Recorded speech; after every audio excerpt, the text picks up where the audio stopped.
Oui, maintenant on entend. Ouais. Alors, dans le cours, il y a eu deux thèmes qui ont été évoqués. C'est la Chazara vers Kadosh Baruch Hu et la Chazara vers Eretz Israël. Et Mhm, laquelle est pratique et laquelle est âme et commune? mhm. Ouais, il y a Est-ce fait, qu'il y a une différence ou est-ce qu'il n'y a pas de différence? oui, ok. Alors, sur les, disons que je vais essayer en tout cas à la deuxième question, je vais répondre aujourd'hui. Et Bezrat Hashem, et la première, je pense que plutôt dans le cours suivant. C'est-à-dire, mais je vais, comme tu as demandé, Ok. et si je n'oublie pas, j'essaierai de préciser les choses. Je vais préciser les choses, Bezrat Hashem. Une seconde, je vais peut-être le marquer sur mon papier pour que ce soit plus, que je n'oublie pas. Vous pouvez vous C'est rapprocher du micro? si je peux moins me raccrocher, le micro il n'est pas loin, mais On je vais n'entend pas bien. on n'entend pas bien. Alors je vais faire plus fort le micro. Une seconde. Vous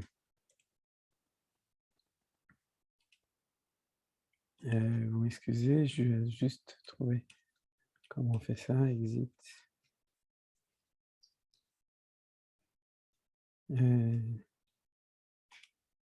Voilà.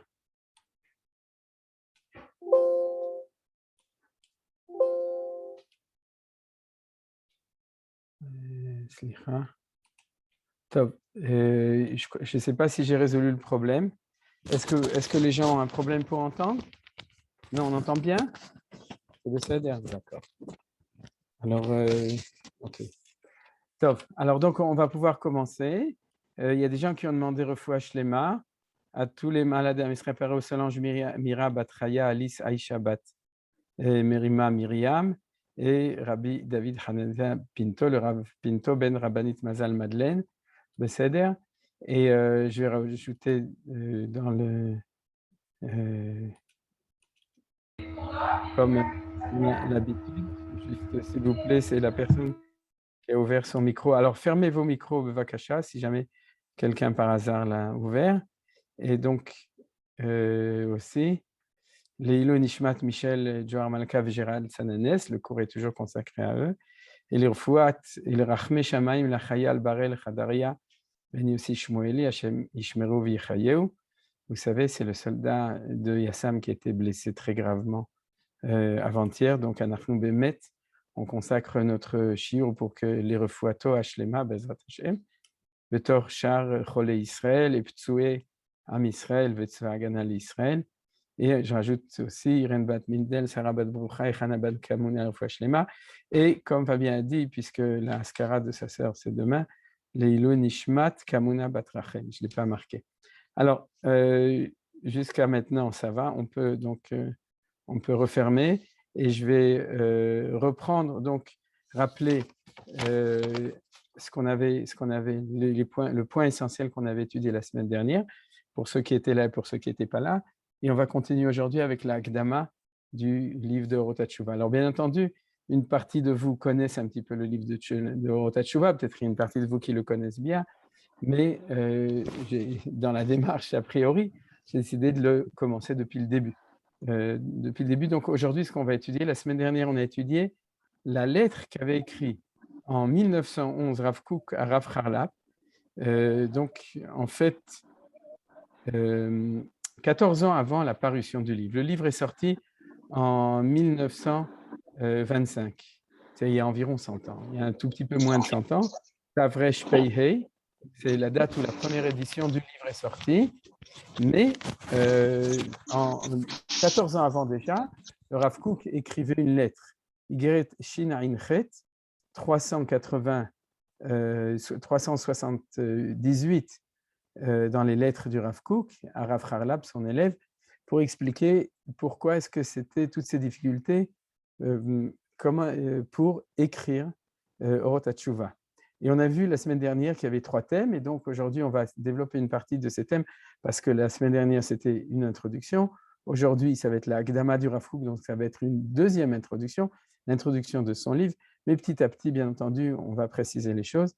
Donc les 3 thèmes qu'on a vus la semaine dernière, c'était le premier, c'est la difficulté pour le Rav Kook de faire descendre les secrets de la Torah, de les vulgariser dans son langage, le ridotam, c'est-à-dire que si jamais on veut vraiment enseigner les fondements de la tchouva, alors, et on va l'expliquer aujourd'hui encore, on va donner des nouvelles notions qui vont nous permettre de mieux comprendre ça. On est obligé, on ne peut pas rester dans le niglé, dans l'enseignement exotérique, on est obligé d'enseigner des notions qui font partie du sod, du secret de la Torah. Et le Rav Kook se demande toujours, à partir du moment où il imprime un livre, où il va diffuser ça partout, jusqu'à combien il a le droit, il peut faire vulgariser le sod, et jusqu'à combien cette traduction risque, en fin de compte, de dénaturer les choses. Ça, c'est la première difficulté qu'il avait. Pour nous, ça nous enseigne donc que l'enseignement de Rav Kook de Orot HaTshuva est un enseignement qui est basé sur les fondements de la Kabbalah. Le deuxième point du Rav Kook, c'était une tension entre on pourrait dire le fait que l'optimisme qu'il y a dans la Tchouva et dont le Rav Kook veut parler, et que de l'autre côté, la peur que si on tranquillise trop, si on est trop optimiste, on risque de faire perdre aux gens leur valeur de ce qu'il appelait la ira, c'est-à-dire ira teta'a, la crainte simple, la crainte d'en bas, qui est la crainte de la faute. C'est-à-dire que si jamais tu dis à quelqu'un qu'il est très gentil, qu'il est très bien, tu l'encourages, à ce moment-là, tu perds l'attention justement de la tchouva qui est a priori basée sur la tochecha, la remontrance, c'est-à-dire la prise de conscience des défauts à corriger. Voilà, c'était le deuxième problème du Rav Kook. Et le troisième problème du Rav Kook, c'était de ne pas perdre la valeur qui est entre de la teshuva avec la geoula, c'est-à-dire le lien entre la teshuva, le repentir, et le processus de geoula. Il avait écrit une phrase très forte, il disait « Toute personne de notre temps qui parlerait de la teshuva, qui enseignerait la teshuva, sans le lier avec les événements qui nous arrivent, alors il sera obligé de passer à côté du phénomène de la teshuva tel qu'il nous concerne de notre temps. » Alors, ce que j'avais fait à la fin du cours, c'est que j'avais lié les trois choses ensemble. C'est que quand on prend dans la Torah, on voit que l'essentiel de la teshuva dans le Chumash, je parle de le Chumash, pas dans le Nevi'im ou les Ketuvim, dans les prophètes, dans les écrits où il y a énormément de choses qui ont été écrites sur la teshuva, mais la Torah, elle est, on pourrait dire à 80%, liée avec le phénomène du retour en Israël. Le retour et donc de la Géoula, du retour du peuple juif et de la Géoula.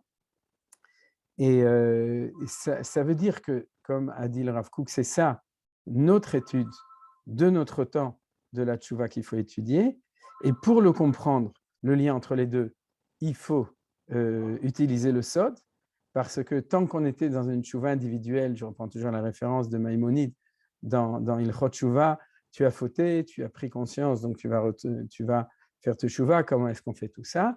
À ce moment-là, on n'a pas besoin de connaître le sod. On n'a pas du tout besoin d'étudier les secrets de la Torah. Par contre, pour comprendre ce qui se passe de nos jours et le lien entre le retour en Israël et le retour à Hachem, qui s'appelle le phénomène de tchouva autant individuel que collectif, alors pour comprendre ce qui se passe et ce qui ne se passe pas et comment ça se passe, alors il faut étudier le sod, donc c'est le lien entre les deux. Et le troisième point aussi est complètement lié, parce que c'est le lien entre les deux, c'est une promesse de tchouva. Vous comprenez? De même qu'il y a une promesse de Géoula, ça fait partie du Anima Amin Be'emunah Shlema Beviat HaMashiach, c'est-à-dire que le peuple juif sait que Dieu nous a promis que la fin de l'exil, c'est la Géoula. Et de même, donc, s'il y a une promesse de Géoula, alors il y a une promesse de tchouva. Et s'il y a une promesse de tchouva, alors la tchouva est de notre temps. Quand on voit la Géoula, est un événement de joie, un événement de promesse, c'est-à-dire je dois voir, je dois savoir que c'est sûr que ça va arriver. Alors de nouveau, si tu insistes trop dessus, tu vas perdre le momentum, la tension de l'éveil de la remontrance, du phénomène de remords, de conscience, etc., de la prise de conscience du mal, puisque tu dis, ça va arriver. Donc, vous comprenez le lien entre les trois choses, et c'est là-dessus qu'on va commencer, donc, à partir de là, à étudier l'introduction du Rav Kook à Orot HaTshuva. Alors, Birchutrem, je vais l'ouvrir. Voilà. c'est ici. Donc, je vais juste, si vous me permettez, je vais l'agrandir parce que comme ça, on ne voit pas très bien. D'accord. J'ai exprès laissé le texte à droite en ivrite. Vous l'avez ici. Non pas parce qu'on va l'étudier, mais s'il y a quelqu'un qui veut regarder pendant ce temps-là, il est tellement beau. Peut-être que si on en ressent le besoin, peut-être que je lirai une phrase en ivrite ou si vous avez une question. Alors, nous remercions le professeur Beno Gross Zichrono Livracha pour la traduction extraordinaire de Orot HaTshuva. Grâce à lui, on peut étudier les Lumières du Retour. Grâce à lui, on peut étudier en français Orot HaTshuva, grâce à sa traduction, puisqu'il a tout traduit. Il a traduit cette Igeret, on a étudié la semaine dernière, il a traduit tout le livre de Orot HaTshuva, quelque chose d'exceptionnel, car à ma connaissance, à part cette traduction de Beno Gross et la traduction de Malach et Deot aussi de Beno Gross, il n'y a pas encore, bien que je connais des gens qui ont qui ont des projets de traduction de Rav Kook en français, mais pour autant que je sache, c'est les seuls textes qui ont été traduits. Donc, valeur de la tchouva, introduction, valeur de la tchouva dans la vie individuelle et collective. Le Rav Kook dit, alors si vous voulez, on va lire tout le texte d'introduction et après je vais poser des questions et puis vous êtes invités aussi à poser vos questions si vous en avez et vous pensez qu'il faut les poser avant qu'on étudie le texte. Donc, depuis longtemps, une lutte intime se déroule en moi et une puissante force me pousse à traiter du thème de la teshuva, au point que toutes mes pensées se concentrent sur ce seul sujet. La teshuva occupe une place primordiale dans la Torah et dans la vie. Elle est le fondement de toutes les espérances individuelles et collectives. C'est un commandement divin qui, d'une part, est le plus facile à exécuter, puisque toute velléité de repentir constitue déjà en soi une expression de pénitence. Une velléité de repentir, on peut regarder dans le texte, si vous voulez, en ivrite, Sheare Irur Teshuva ou Kfar Teshuva. Alors, en hébreu, ça veut dire toute pensée, petite pensée, on pourrait dire, de volonté de faire Teshuva, constitue déjà en soi une expression de la Teshuva, c'est-à-dire ça a une valeur, mais d'autre part est le plus difficile à accomplir puisqu'il n'a pas encore été réalisé pleinement dans le monde et dans la vie. Alors, l'exemple, je fais une toute petite parenthèse pour uniquement l'expliquer, l'exemple qui est donné de ce qu'on appelle un hirur tshuva, donc une velléité de repentir, c'est que la Gemara de Kiddushin nous dit une phrase extrêmement belle. Elle dit que si vous avez un voyou, vous savez, avec tous les signes extérieurs, tatouages, etc., qui vient et qui donne une bague à une jeune fille et qui lui dit « Areat mekudeshet li betabadzot betnai she'ani tzagiti gamo ». C'est-à-dire que tu es marié avec moi, sois marié avec moi avec cette bague, à condition que je suis un tzaddik complet. Je suis un vrai tzaddik. Et il lui donne la bague. Alors la Gemara dit comme ça, elle dit qu'elle est mekudeshet, qu'elle est mariée, besafek. Pourquoi un safek? Pourquoi il y a un doute? Parce qu'on n'est pas sûr qu'il était sérieux dans sa pensée qu'à ce moment-là, il avait décidé d'être tzaddik gamo. Mais, dit la Gemara, si on avait par électroencéphalogramme la possibilité de vérifier que quand il a dit cette phrase, il avait véritablement l'intention d'être un tzaddik gamour, c'est-à-dire de faire tchouva, alors la femme est mariée mère, c'est-à-dire c'est sûr qu'elle est mariée. Or, nous voyons qu'avant et après, il n'a pas changé. Donc, c'est de là que le Rav Kook apprend qu'un hirur tchouva, c'est-à-dire on peut faire tchouva en une seconde et on considère qu'au moment où la personne a décidé de faire tchouva, même si ça a duré 10 secondes, c'est une tchouva complète. Donc, c'est très facile de faire tchouva. Ça, c'est l'exemple qui est marqué ici, la velléité de repentir. Et d'un autre côté, comme dit le Rav Kook, c'est le plus difficile à accomplir puisque, comme vous savez, le projet de tchouva n'a pas encore été fait. Je me trouve enclin à ne penser, à ne parler constamment que de ce problème. C'est-à-dire, Rashi dit, pardon, pas Rashi, le texte en hébreu, il ne parle pas de problème. Bon, c'est Beno qui l'a traduit comme ça. Odota, c'est-à-dire, je me trouve enclin à ne penser, à ne parler constamment que d'elle, c'est-à-dire de la tchouva. bien des choses ont été écrites sur le repentir dans la Torah, dans les prophètes et dans l'enseignement de nos maîtres. Ça, il n'y a aucun doute, vous le savez. Cependant, pour notre génération, le thème reste obscur et demande à être explicité. Vous voyez que là, on arrive à ce qu'on a étudié la semaine dernière. C'est-à-dire que le Rav Kook nous dit, bien que ça a été, on a une énorme sur la tchouva, il dit, il y a des choses nouvelles à dire, à être explicitées pour notre génération. Donc, c'est ce que va faire le Rav Kook. Le Rav Kook va écrire un livre parce qu'il pense que ce qui a été dit jusqu'à maintenant n'est pas actuel complètement pour notre génération. La littérature qui explore tous les recoins, où pointe la poésie de la vie, n'a pas pénétré dans ce merveilleux trésor de vie, le trésor de la tchouva. Alors, je pourrais déjà poser la question, c'est-à-dire, vous savez que quelqu'un, quand il fait une introduction, il sait déjà tout ce qu'il va dire. C'est-à-dire que, ou il l'écrit à la fin, ou comme le Rav Kook, il a déjà son livre dans la tête. C'est-à-dire, il sait pourquoi il veut écrire ce livre. Et donc, dans son introduction, ici c'est le cas de l'introduction, il va nous traiter, il va nous introduire justement à ce qu'il veut nous enseigner. Alors, ce qu'on a vu jusqu'ici, je comprends très bien. C'est-à-dire il explique pourquoi est-ce qu'on a besoin d'encore un livre sur la tchouva, c'est-à-dire, Orot HaTchouva, pourquoi est-ce que tous les livres qui ont été écrits et les enseignements des sages ne sont pas suffisants. Mais pourquoi est-ce qu'il nous parle de littérature? C'est-à-dire, il veut avoir une chaire de littérature à Bar-Ilan ou à l'université hébraïque? Ça m'étonnerait. Donc, pourquoi le Rav Kook, tout d'un coup, alors qu'il nous parle de tchouva, il parle de littérature? C'est un des thèmes essentiels qu'on va voir aujourd'hui. Et regardez, il parle de la littérature en général, qui explore tous les recoins où pointe la poésie de la vie.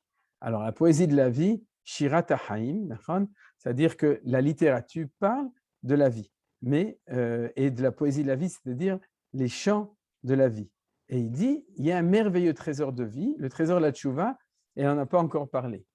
De quoi tu me parles ici? Vous comprenez ma question? C'est-à-dire, tu fais un cours, tu introduis un livre sur le retour, et maintenant, tout d'un coup, tu me parles de littérature et que c'est dommage que dans la littérature, aujourd'hui, on dirait même cinématographique, c'est-à-dire les films, livres, etc., il n'y a pas encore de livre ou d'histoire de tchouva. De fait, elle n'a même pas commencé, je continue à lire, à manifester le moins d'intérêt pour tenter d'en découvrir la nature et la valeur. Donc, il fait une digression extrêmement étonnante. Elle n'a pas davantage retenu son aspect poétique, susceptible d'être une source illimitée d'inspiration.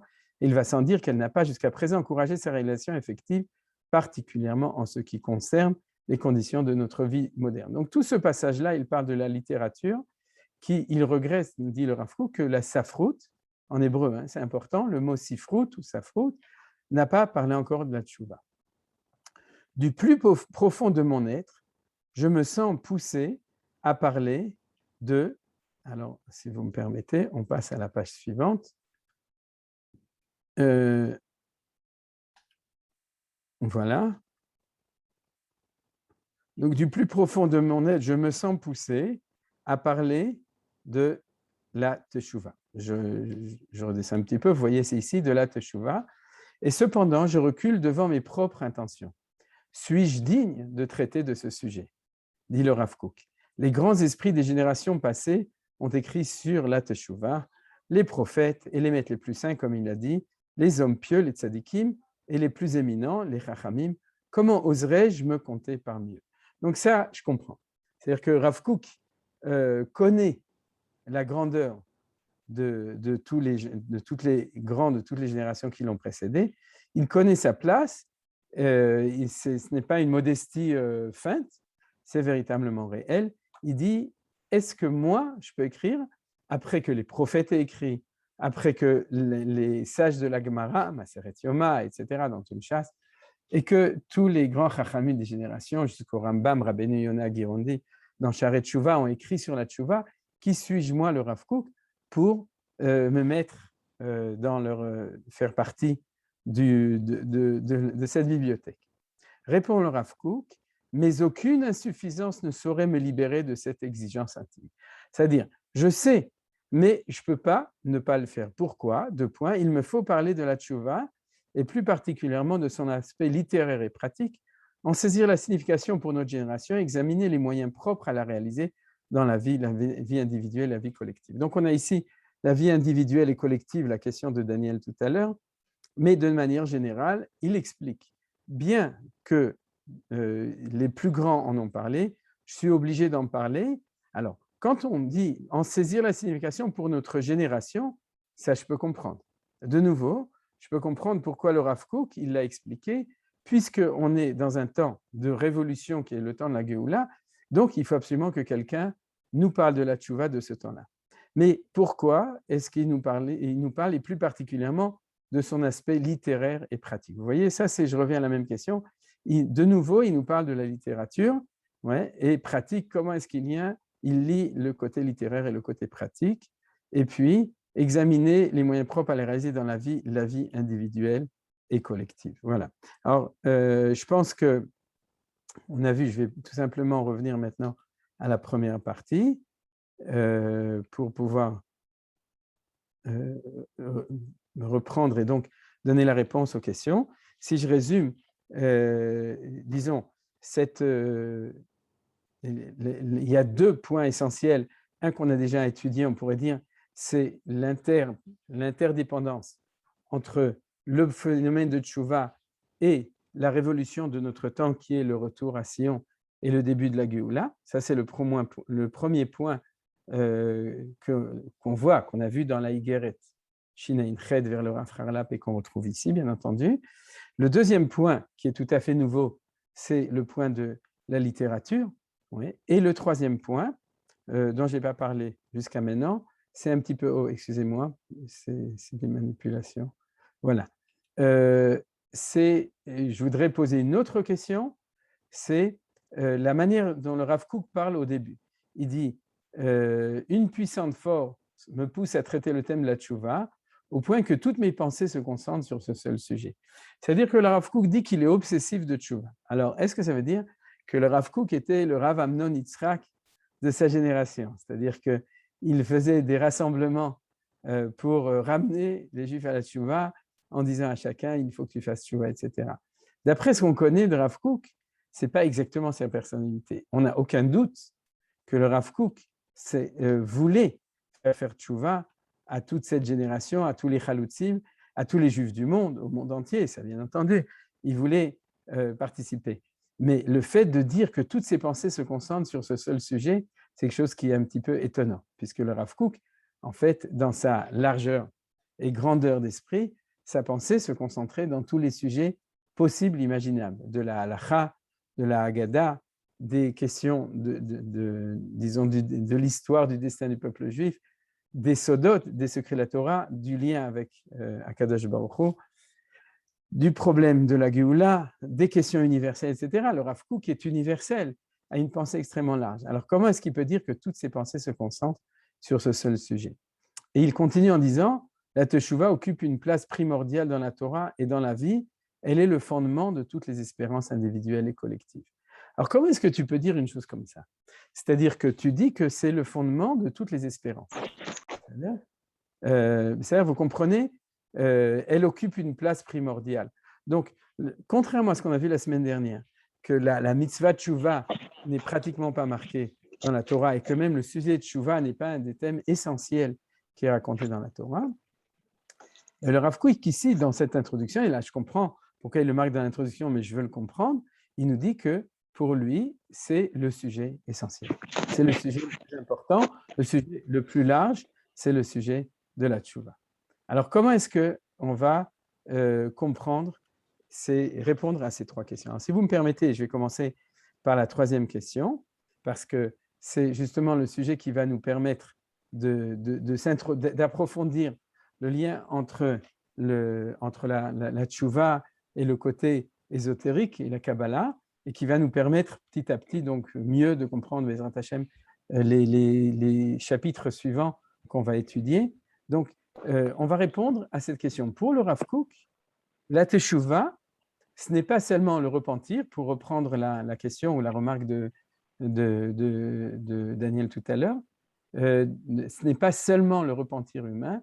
Pour le Rav Kook, on pourrait dire, c'est la loi fondamentale qui régit toute l'histoire de la création, l'histoire humaine et l'histoire en général. C'est-à-dire qu'on n'est pas devant un phénomène, on pourrait dire, d'une mitzvah parmi 613 mitzvot, d'un phénomène parmi tous les phénomènes de la vie. Par exemple, de temps en temps, justement en ce moment, Chodesh Elul, on attend le Tchouva. Ensuite, Rosh Hashanah, Aseret Yom Tchouva. Si vous voulez, tout le monde s'occupe de Tchouva, j'espère en tout cas. On se demande qu'est-ce qu'on n'a pas bien fait, comment est-ce qu'on peut s'arranger, qu'est-ce qu'on a froissé. C'est-à-dire, c'est le temps. Mais il faut être honnête. Quand on va être à Sukkot, on va s'occuper d'autres choses. On va s'occuper de la Soukha, du Lulav et encore de plein d'autres choses. Quand on sera à Hanouka, on s'occupera de Soufganiot.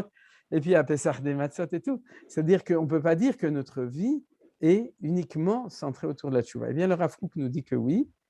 Et pour mieux l'expliquer, je vais prendre l'enseignement de l'introduction du livre de Rav Yaakov Alevi Filberg. C'est-à-dire qu'il y a une édition en hébreu que j'ai ici devant moi, un petit peu abîmée parce que j'ai beaucoup étudié dedans, de Orot HaTshuva, ancienne édition, avec les commentaires de Rav Filberg. Aujourd'hui, il y en a d'autres.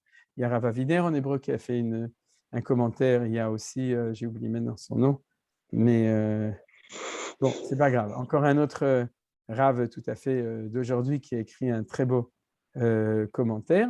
C'est une édition avec un commentaire là, tu vois. Mais le Rav Filberg, Hashem Yarich Yamav, a enseigné comme ça. Il a dit, sache qu'il faut voir que dans le monde, d'abord, que dans le monde, il y a 3 ma'agalim, il y a 3 cercles concentriques, il y a 3 cercles du phénomène qui est lié avec cette idée de tchouva. Dans quel sens? C'est que, en fin de compte, le phénomène de tchouva, c'est qu'il y a situation bonne, on pourrait dire situation bien, ce qu'on appelle tov ou tov meod dans la Torah.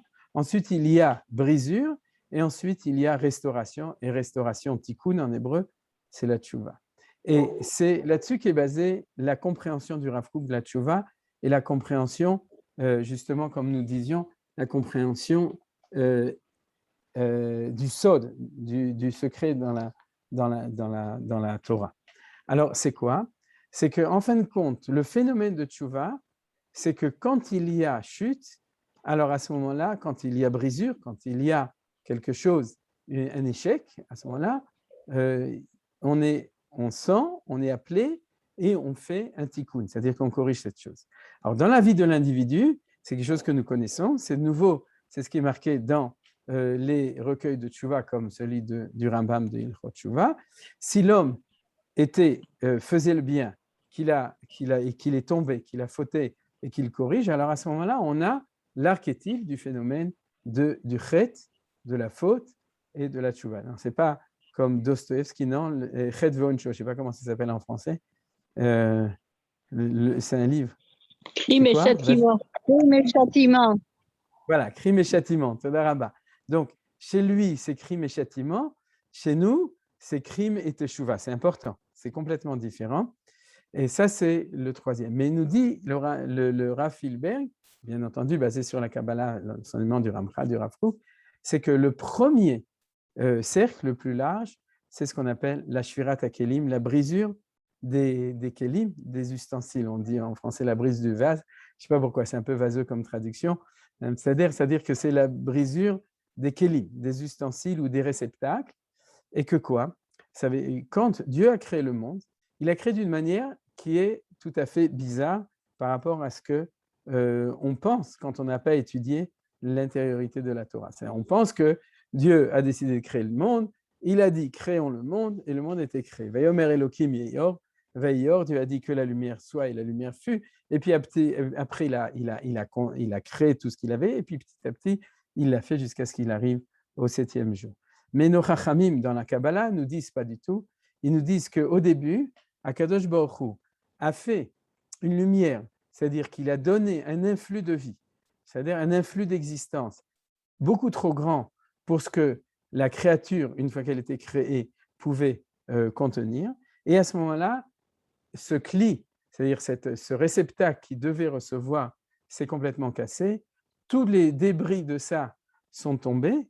Et puis la lumière est remontée en haut. Et après, il y a eu un retour de lumière avec à la taille des kélim, donc des plus petits, de ce qui peut être, on pourrait dire, va être réparé de toutes ces brisures.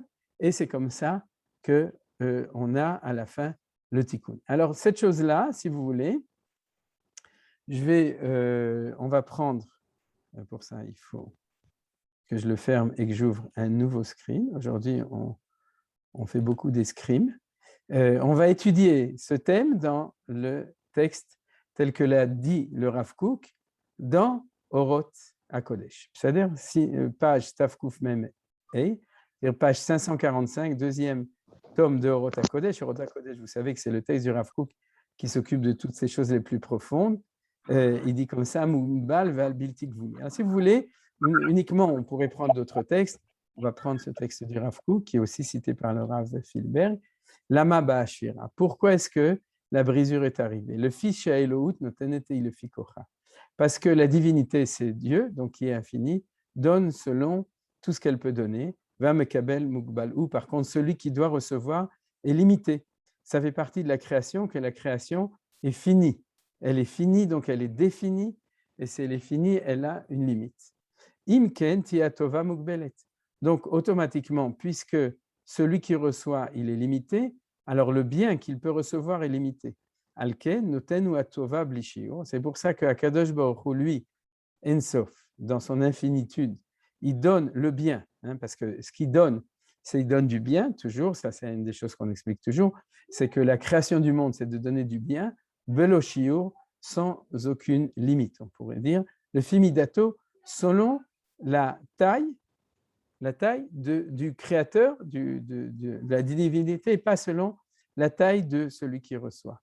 Vetie elokit biltik vulit, donc elle est divine sans aucune limite. Va'afalpi shelo yuchal mekabel anivra lekabel, bien que, à cause de ça, la créature, celui qui a été créé et qui donc reçoit cet influx de bien, ne pourra pas le recevoir. Donc, Akadosh Baruch Hu le sait, et malgré tout, il le donne. Ki im kshei shaver legamre, et pour pouvoir le recevoir, en fin de compte, ou à cause de ça, il va complètement se casser.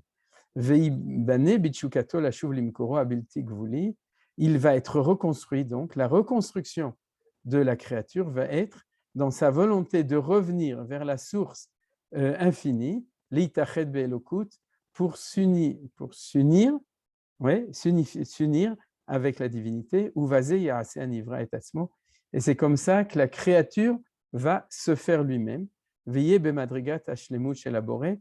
Et c'est comme ça qu'il pourra être au niveau de la perfection du Créateur, veita'ale mima'al le gvul shelanivra, et qui pourra comme ça s'élever au-dessus des limites de la créature. Ma shelo yefshar. Donc, il va répondre à la question pourquoi Hachem a décidé de faire les choses ou devait faire les choses de cette manière. Ma shelo efshar, ce qui n'aurait pas été possible, belo shifat ravtuv le ma'ala mimadrigat efsharut kabalato, si Dieu n'avait pas donné un influx de bien qui est au-dessus du niveau de la possibilité de celui qui reçoit de recevoir.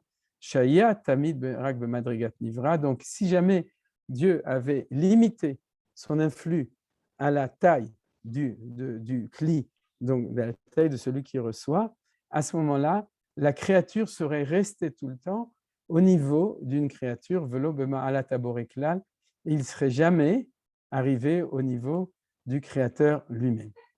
Alors, j'espère que vous avez tout compris. Bezrat Hashem. En tout cas, je pense que, étonnamment, le Rav Kook dans Oroth HaKodesh était clair. C'est-à-dire, pour résumer les choses de ce qu'on a vu, c'est que Akadosh Baruch Hu n'a pas créé le monde normalement. Il n'a pas créé les choses petit à petit. Il a tout d'abord donné un influx trop grand, c'est-à-dire il a créé la créature, il lui a donné un influx trop grand, donc la créature passe un passage de shvira, de chute, de cassure, et après, c'est la créature elle-même qui va pouvoir se reconstituer. Pourquoi? Parce qu'elle a en mémoire, elle a en connaissance intérieure cet idéal où elle n'est pas encore.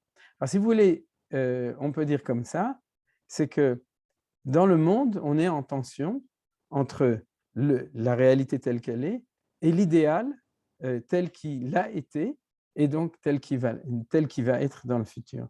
C'est-à-dire que si l'homme n'avait pas en mémoire intérieure, quand je parle de l'homme, je parle en fait du cosmos, de la nature entière, du monde entier. Il n'avait pas en lui-même imprimé cette mémoire d'un idéal qu'il ne pouvait pas recevoir, alors il ne pourrait pas en fait être aspiré à retourner à cet idéal. Bien nous dit le Rav Filber pour expliquer, c'est ça la base du secret dont le Rav Kook parlait pour dire que c'est grâce à ça qu'on peut comprendre les notions de tchouva avec le point d'interrogation, comment est-ce que je peux descendre les choses à ce niveau-là? C'est-à-dire, qu'est-ce que ça veut dire? Ça veut dire que quand on parle de la tchouva individuelle de chacun, on n'est pas dans le phénomène général. On est dans le phénomène individuel d'une personne qui vit à son niveau individuel quelque chose qui le transcende complètement, puisque c'est un phénomène cosmique, c'est un phénomène général. C'est le phénomène de la possibilité dans le monde du bien et du mal, de la brisure et du tikkun, de la restauration de cette brisure, et de cette volonté extrêmement profonde qui se trouve partout dans la création, de revenir à la situation qui était la situation idéale du début, et donc d'amener le monde au bien qui va être amené dans le futur. Alors là, je voudrais justement prendre une toute petite parenthèse pour répondre à ce que Dany avait demandé tout à l'heure, parce que, si vous voulez, c'est là qu'on voit la différence entre la notion de teshuva et du retour et la notion du repentir. Parce que dans la notion du repentir, il y a un aspect, on pourrait dire un aspect négatif, il y a un aspect de la faute. C'est cet aspect qui est inhérent à la tchouva individuelle de l'homme qui a fauté, mais qui n'est pas le sof passou, qui n'est pas du tout la notion fondamentale. Si on pourrait dire au contraire, c'est l'extrême, l'extrémité, si on imagine cet infini et cette idée générale, et le fait que chaque individu est à l'extrémité d'une fibre, d'un fil qui le lie avec cette idée générale, qui est son destin individuel, qui est sa neshama, qui est notre chelek elokam imal, c'est-à-dire notre lien avec Akadosh Baruch Hu. Alors quand ce phénomène général arrive chez nous, alors il est vécu dans ce qu'on appelle le repentir, ce que tu disais tout à l'heure, Dany, c'est-à-dire cette prise de conscience.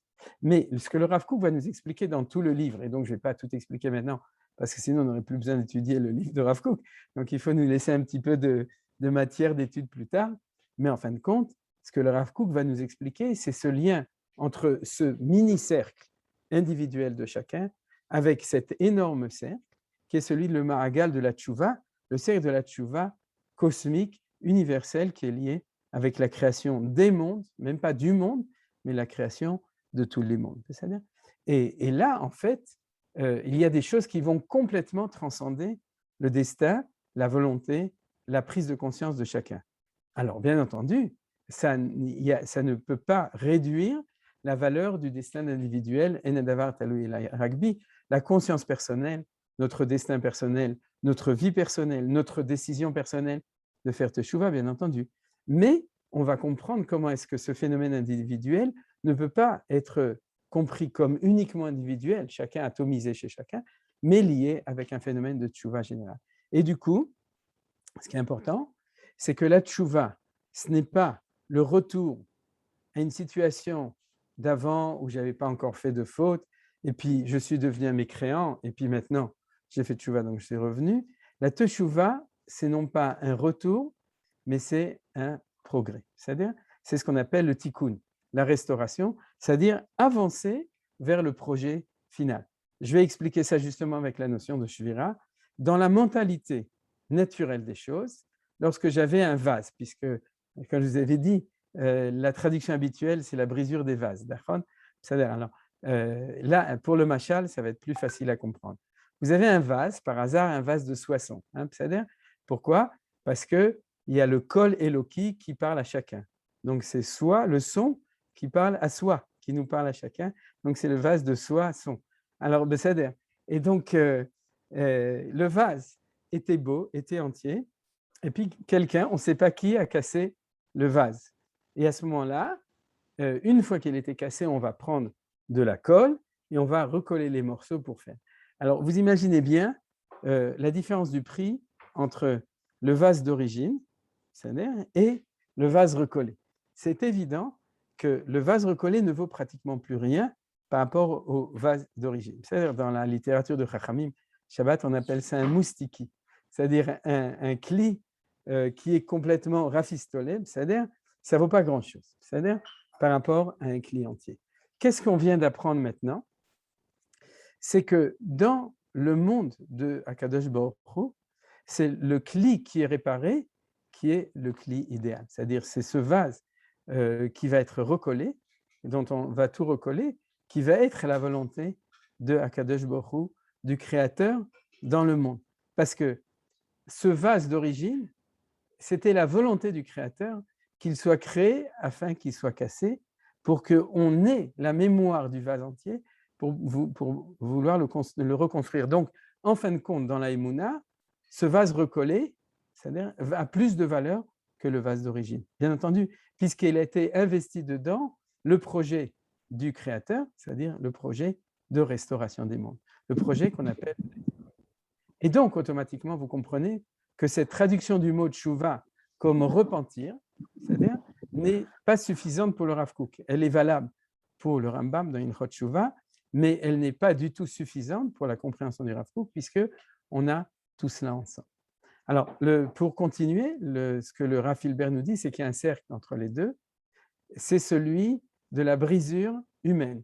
C'est-à-dire que le premier, c'est la brisure cosmique, Shvirat HaKelim, avec le tikkun, avec cette restauration.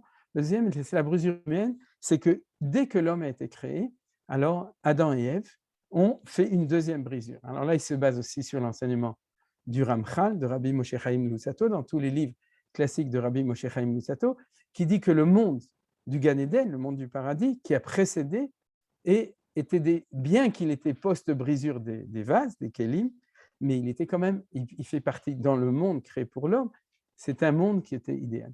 Et puis ensuite, il y a une deuxième brisure, et après, il y a une troisième brisure, je dirais que de manière symbolique. La troisième, c'est celui de chaque individu, c'est le pleur lorsqu'il sort du ventre de sa mère et il commence à respirer. Alors, vous savez que le bébé, s'il est en bonne santé, il crie. Et pourquoi il crie? Parce qu'il vit sa troisième Shvirat HaKelim. Vous vous souvenez que le Midrash nous dit que lorsque le bébé est dans le ventre de sa mère, il est dans une situation idéale. C'est ce que dit la Gemara dans Masechet Nida, que Ner Daluk Mel Rosho, Sofé Misof Haolam Batsofo, c'est-à-dire qu'il y a une lumière au-dessus de sa tête, c'est-à-dire c'est sa neshama qui est complètement libre, c'est-à-dire, et Sofé Misof Haolam Batsofo, il voit du bout du monde jusqu'au bout du monde, c'est-à-dire il voit tout l'espace, tout le temps, etc. Il est en dehors, et puis lorsqu'il sort dans le monde, alors il atterrit dans un monde où il a de quoi pleurer, puisqu'il sait qu'il est dans un monde de bris. Il vit sa brisure qui va être, au fur et à mesure de sa vie, des dizaines, des centaines de petites ou de grandes brisures, et de tikkunim, et de restauration, etc. Alors, ça, j'ai donc terminé pour l'instant ce point important. Et ça explique pourquoi. Je m'excuse, je vous ai perdu. Vous voyez sûrement le texte, Nafran. Juste le problème, c'est que moi, je ne vois plus, je ne sais pas pourquoi. Mais ça, on va essayer de continuer quand même comme ça.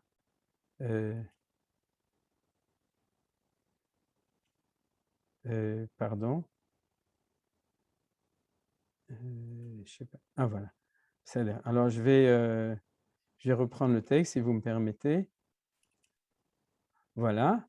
Donc, cela explique pourquoi le Rav Kook dit, au début dans son introduction, « Depuis longtemps, une lutte intime se déroule en moi et une puissante force me pousse à traiter du thème de la tchouva au point que toutes mes pensées se concentrent sur ce seul sujet et dit le fondement de toutes les espérances individuelles et collectives. » Alors, qu'est-ce que voulait dire le Rav Kook? Maintenant, on a compris. C'est-à-dire que vous savez très bien qu'il y a énormément de phénomènes dans le monde, mais le phénomène de base qui explique toute l'histoire du monde, qui explique tous les phénomènes, qui explique toutes les histoires humaines et cosmiques possibles, et l'histoire collective de l'homme et du peuple juif, le moteur intérieur, c'est ce qu'on appelle la teshuva. Pas dans le sens de la teshuva de la faute, mais dans le sens du processus. Alors, dans les quelques minutes qui me restent, je vois que j'ai plus beaucoup de temps, alors si vous me permettrez, je vais prendre encore 3-4 minutes après, on a commencé un petit peu en retard, donc jusqu'à 7h05. On va expliquer, je vais parler de la deuxième chose, de la littérature, et aussi du fait que le Rav Kook parle tout le temps, je ne l'avais pas fait remarquer tellement, de la vie. Vous voyez, n'a pas encore été pleinement dans le monde et dans la vie. Et ensuite, il parle de notre vie moderne. Et à la fin, il dit ici la poésie de la vie. Et à la fin, il parle qu'on n'a pas encore assez parlé de la tchouva du côté littéraire et du côté pratique dans la vie de notre saint, etc. Alors, c'est quoi la vie? Et pourquoi est-ce qu'il parle de littérature? Alors, je vais vous donner l'élément essentiel. C'est-à-dire, dans les lois de la Torah, on pourrait dire, c'est un code. Un code, c'est quelque chose qui est statique. C'est-à-dire, il faut faire comme ça, faire comme ça. C'est ça un code. D'ailleurs, le Shulchan Aruch est comme ça, comme tous les autres codes. Il nous donne une liste de choses. Même quand on est dans les parachiotes de loi de la Torah, comme la semaine dernière, on a une loi après une loi, etc. C'est-à-dire, on est dans quelque chose. Maintenant, la vie, c'est quelque chose d'autre. Qu'est-ce que c'est la vie? C'est une dynamique. Et cette dynamique, c'est de ça dont parle la littérature. Vous comprenez? C'est la différence entre un livre de théorie, ça peut être des mathématiques, ça peut être de la législation, et la littérature. La littérature qui explore tous les recoins où pointe la poésie de la vie, c'est de dire qu'aujourd'hui, dans la littérature moderne, des fois, on va plutôt dans les poubelles de la vie, pas forcément dans la poésie de la vie, mais une bonne littérature, c'est une littérature positive qui essaie de mettre en exergue la poésie de la vie, c'est-à-dire la beauté de la vie, et qui, en fin de compte, on est intéressé par les littératures parce qu'elles nous lient avec quelque chose de fondamental dans la vie. C'est quoi? Si vous voulez, un bon livre ou un bon film, c'est toujours la même chose. Dans la première scène, tout le monde va bien. Vous avez par exemple la famille la plus belle, tout le monde va bien. Dans la deuxième scène, catastrophe, c'est-à-dire une personne meurt, un divorce, un accident, une maladie, tout ce que vous voulez. C'est-à-dire qu'on a l'angoisse d'une chute. Et puis, si c'est une bonne littérature, à la fin, ils se marièrent et ils eurent beaucoup d'enfants. C'est-à-dire que ça finit avec ce qu'on appelle le happy end. Et en général, pour qu'on regarde l'épisode suivant, vous avez remarqué, on nous met une toute petite nouvelle brisure pour qu'on soit en telle tension qu'on est obligé, la semaine prochaine ou dans le film prochain, de regarder qu'est-ce qui va se passer. Mais ceci dit, on a au niveau du type de la structure de n'importe quelle littérature, on a toujours le même modèle. Tov, lo tov, tov. C'est-à-dire en yod yoter tov. C'est-à-dire ça allait très bien, crise terrible, et donc l'homme est en tension, et puis ensuite ça s'arrange. Et c'est la raison pour laquelle les gens vont voir des films. Les gens lisent de la littérature. Pourquoi? Pourquoi est-ce qu'on raconte une histoire comme ça aux enfants? D'ailleurs, il y a une littérature d'enfants pour les endormir qui fait peur souvent, c'est-à-dire au milieu. Pas tellement chez les Juifs, mais dans les contes de Grimm, etc. C'est-à-dire parce qu'en fin de compte, ce qu'il faut, c'est la fin. C'est-à-dire, s'il y a des mashberim, s'il y a des chutes, il faut que tu les racontes pour, en fin de compte, pouvoir raconter que ça s'est arrangé à la fin. Et c'est pour ça que l'homme a besoin de cette nourriture pour se tranquilliser que après la brisure, il va y avoir un tikkun, il va y avoir. Donc, nous dit le Rav Kook, c'est-à-dire, dans la Torah, au niveau des mitzvot, bien entendu qu'on nous parle de la tchouva un petit peu. Mais moi, ce qui m'intéresse, ce n'est pas ça. C'est expliquer comment est-ce que la tchouva, en tant que phénomène de vie, eh bien, il remplit le monde. Et il nous dit malheureusement, dans les littératures, la structure, c'est une structure du processus, mais à la fin, ils se marièrent, ils eurent beaucoup d'enfants. Ça peut être ils se marièrent Yehudit avec Jules, d'accord, mariage mixte, etc.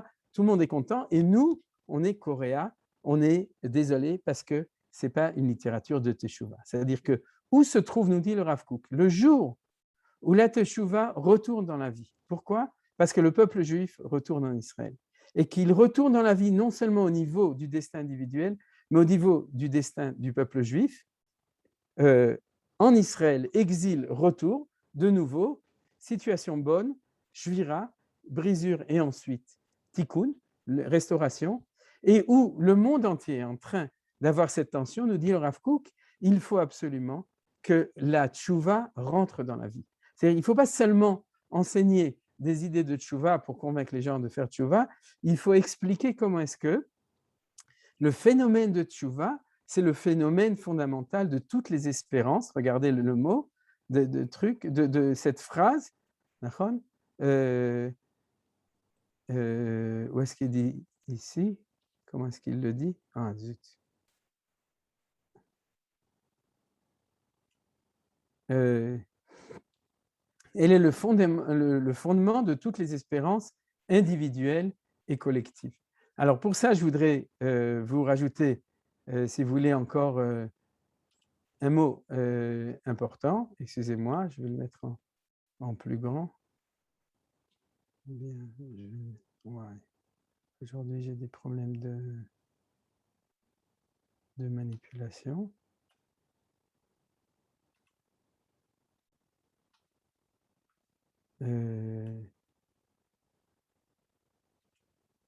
Top.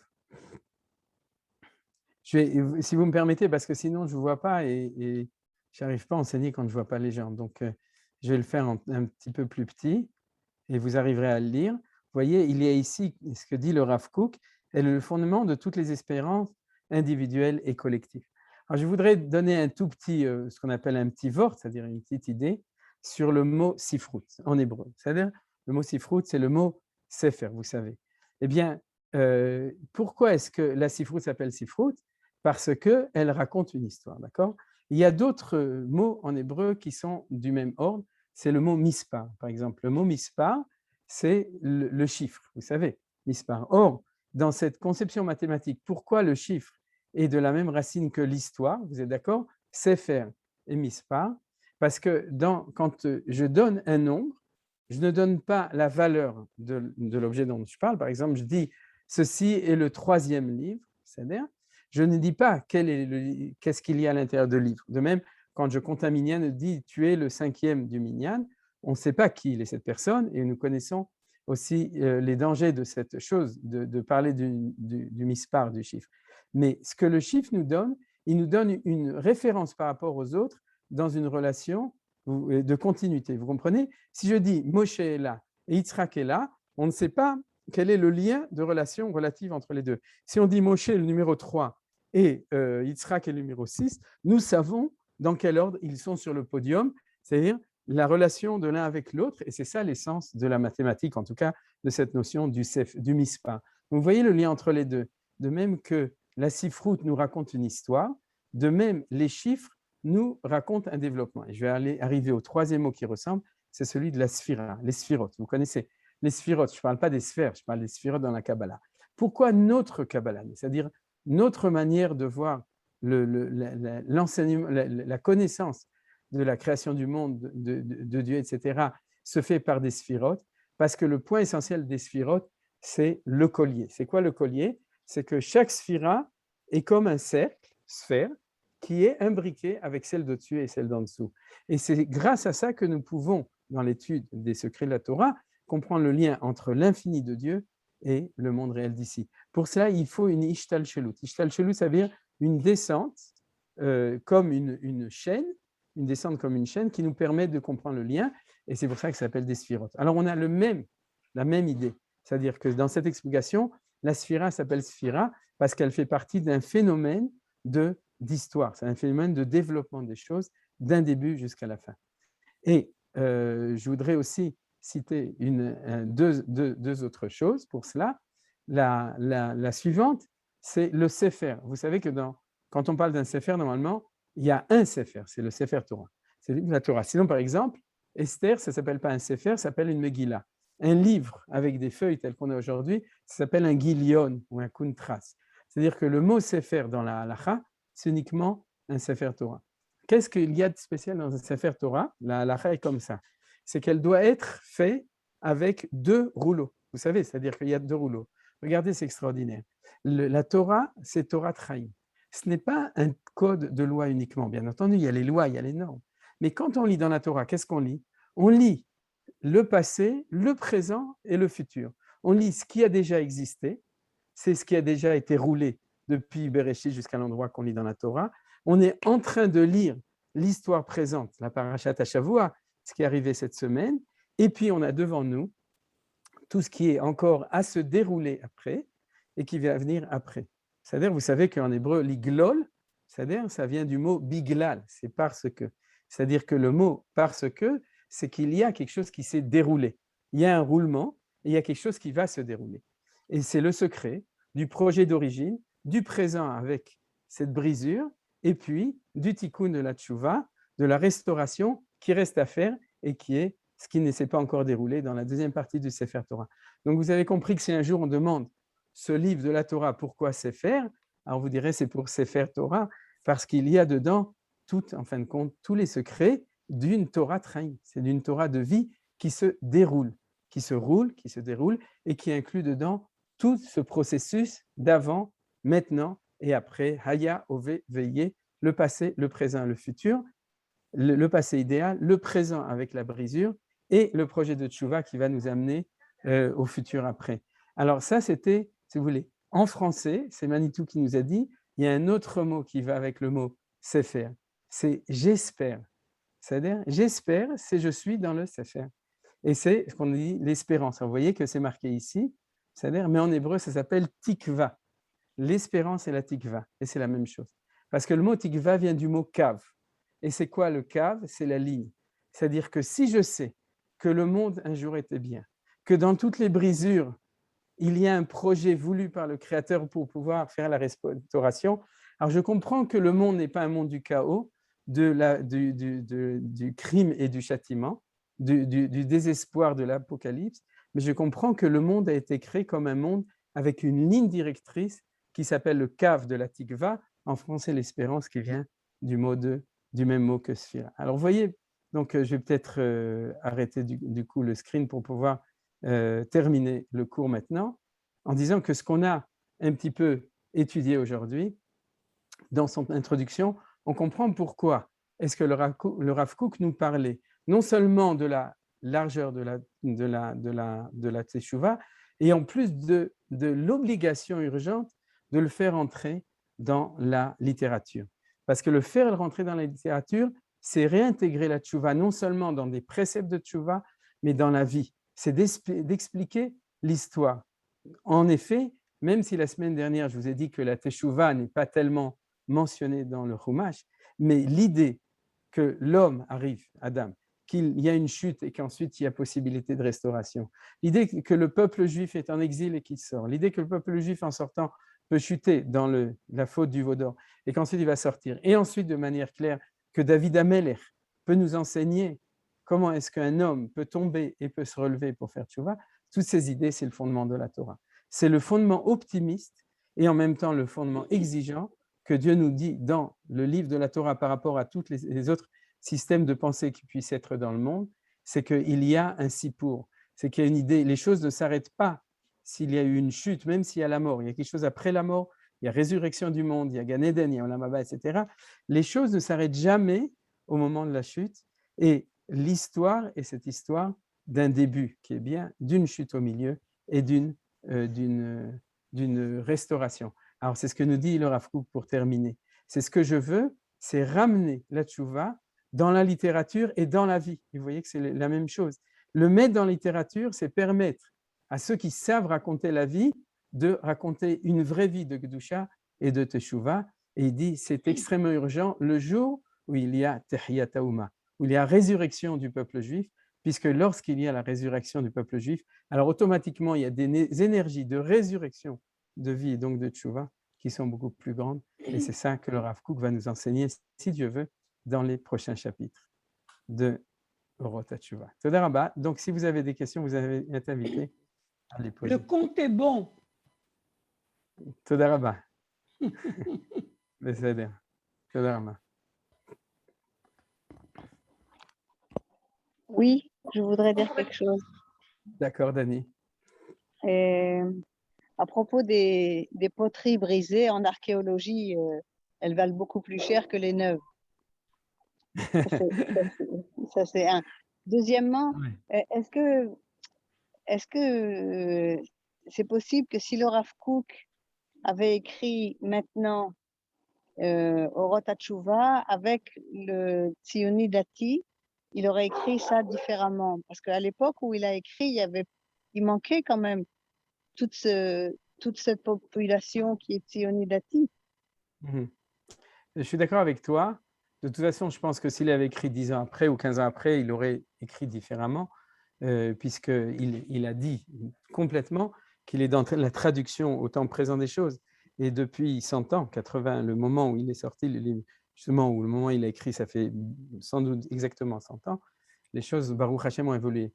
Je pense qu'il se serait confronté avec les nouvelles questions, si tu veux, des brisures dont il parlait dans la lettre la semaine dernière, dans les brisures du présent, parce qu'il n'en manque pas au niveau collectif, au niveau individuel. Ouais.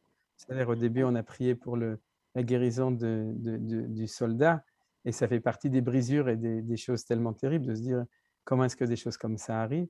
Et chez le Refoua Shlema, je le dis uniquement pour ajouter. Et ensuite, il aurait bien entendu, dans la dimension optimiste des choses, il aurait pu rajouter, parce que Rav Kook, c'est-à-dire, était optimiste. Rappelez-vous, il était avant la Shoah. Il était au début encore avec les Turcs qui dirigeaient ici, qui étaient en Israël en 1911, quand il écrit à Rav Harlap, il est en Israël avec l'Empire ottoman. Et en 1920 et quelques, quand ça sort en 1925, il a déjà, après la déclaration Balfour, on est très loin de là où on est aujourd'hui. Donc, je suis sûr que la prudence de Rav Kook qu'il avait dans son optimisme, il se serait permis aujourd'hui de le développer encore plus. Merci. Est-ce qu'on peut faire un parallèle avec le cycle des saisons, c'est-à-dire en hiver, la nature, beaucoup des éléments de la nature qui meurent, et après il y a une renaissance? Oui, absolument. C'est-à-dire, tu parles du processus de l'hiver et de l'été. Après, on dit oui, bien sûr. C'est pour ça que la sortie d'Égypte, elle est Chamor et Trodesh Aviv. C'est-à-dire que contrairement aux musulmans qui ont leur fête qui tourne dans toutes les saisons, ou contrairement aux chrétiens qui n'ont qui a priori, sauf quand ils n'ont pris d'Israël, ils n'ont pas de lien avec les phénomènes de nature, il y a Chamor et Trodesh Aviv. C'est-à-dire la Géoula et le printemps, ça va ensemble. Et d'ailleurs, les fêtes de Tishri, avec le fait qu'on rentre dans l'hiver, ça va aussi ensemble. C'est-à-dire absolument. Il y a un lien. C'est-à-dire qu'en fin de compte, ces phénomènes, ils sont partout. C'est-à-dire ce que tu dis, Shulamit, c'est que ce phénomène, il est à tous les niveaux et c'est ce qu'on va voir dans le premier chapitre, justement. C'est-à-dire que Bezrat Hashem, la semaine prochaine, on verra vraiment ça dans une traduction de Rav Kook. Et d'ailleurs, il va faire référence à des choses qui ressemblent à ta remarque. Vakasha, quelqu'un d'autre? Bonjour, c'est Maryse, bonjour.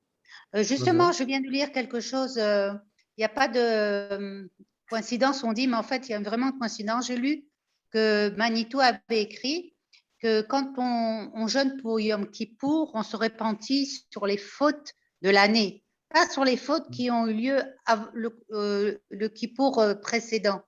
Parce que si on se repentit sur toutes les fautes du Kippour précédent, ça veut dire qu'on ne croit pas au repentir. Il a fait mieux. C'est une Voilà. Gemara dans à la fin qui dit ça, mais c'est aussi Manitou.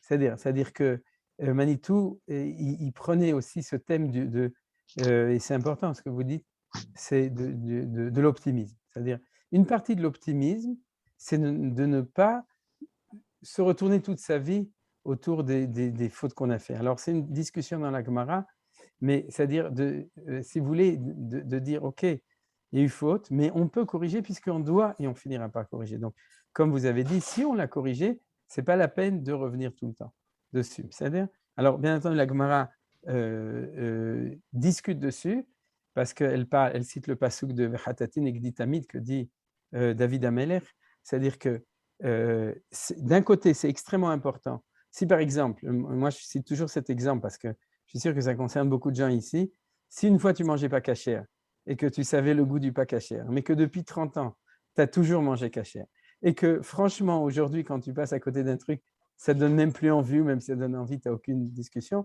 ce n'est pas la peine de continuer à ressasser ça. La cacheroute, c'est difficile, ou je suis un mécréant, etc. Tu n'es pas un mécréant, tu as fait tchouva, c'est fini, etc. Mais d'un autre côté, nous savons qu'il y a des choses où la tchouva, elle ne se fait pas aussi clairement. C'est-à-dire qu'il y a des problèmes qui reviennent tout le temps. C'est-à-dire qu'on avance un petit peu chaque année, mais il y a encore à faire. C'est-à-dire sur le même problème, surtout quand on parle de midot. Pas tellement des mitzvot, mais des midot, c'est-à-dire au niveau du caractère. Et à ce moment-là, si on n'est pas sûr qu'on a fait tchouva complètement, alors ça vaut le coup de se remettre en question de nouveau. C'est vrai que j'avance un palier, et c'est ça un peu la discussion qui se trouve dans la Gemara là-bas, sur le point que vous avez développé. Quelqu'un d'autre? Ouais. Quand on dit le compte est bon, c'est génial parce qu'on peut dire compte O-N-P-T-E Ah, ou C-O-N-T-E, mispar ou sipour. il a fait Hazak ou Baruch. Donc, tu as trouvé la traduction exacte. Ouais, Donc, il faut... mais la sagesse des nations. Ouais. Autre chose, ça m'a inspiré, c'est briser le verre au moment du mariage. Ouais. Bon, bien sûr, il y a Yerushalayim, mais attention, tu vas te marier, ça ne va pas être aussi simple que ça. Ça va se casser à un moment donné, mais ça va se réparer par la suite. Il a fait Meod. Donc, moralité, s'il y a une cassure, il ne faut pas se casser. D'accord? La même chose quand on était libre, on nous demande un cœur brisé. Nachon, il a fait Meod. Gamken. Chazakim ou Bruchim, il a fait Meod. Ouais, c'est ce qui se passe quand ce sont les maris qui font la vaisselle. Quoi? Qu'est-ce que tu dis? C'est ce qui se passe quand les maris font la vaisselle au début. Ils cassent les verres. Nachon. Il a fait Meod.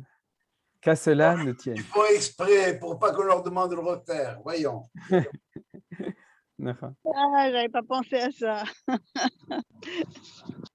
Je voulais revenir à l'idée que Dieu est illimité et qu'il nous a donné un influx qui est illimité. Il y a eu brisure parce que nous, on est dans un monde qui est limité.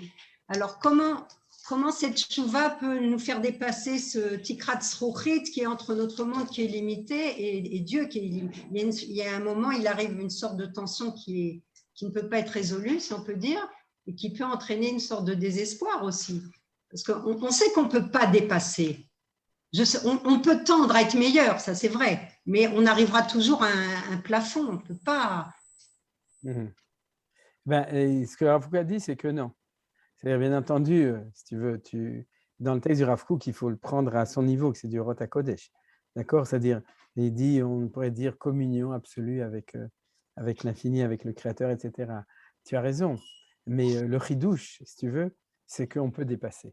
Je dirais que si le peuple juif n'avait pas cette croyance, il ne pourrait pas croire dans la Géoula, il ne pourrait pas croire dans le Olam Haba, il ne pourrait pas croire dans la Teshuvah. D'accord? C'est-à-dire que toute Teshuvah, toute correction, toute Géoula, c'est un dépassement de l'ordre nature. On a appris souvent avec la différence entre Elohim et Havaya. C'est-à-dire que le nom d'Elohim, c'est être enfermé dans le cercle, on dirait dire, du déterminisme, si tu veux, du destin de nature, ce qu'il a appelé la condition du Nivra. Et c'est le fait que chaque fois que tu fais un tikkun, tu t'élèves au-dessus d'une tikrat srouchit, ce que tu as appelé, c'est-à-dire d'un plafond en verre. Mais ça ne veut pas dire qu'il n'y en a pas plein d'autres au-dessus, c'est-à-dire qu'il ne faut pas croire qu'on va... Mais on dépasse. Il y a des plafonds dépassables. Merci. Ok.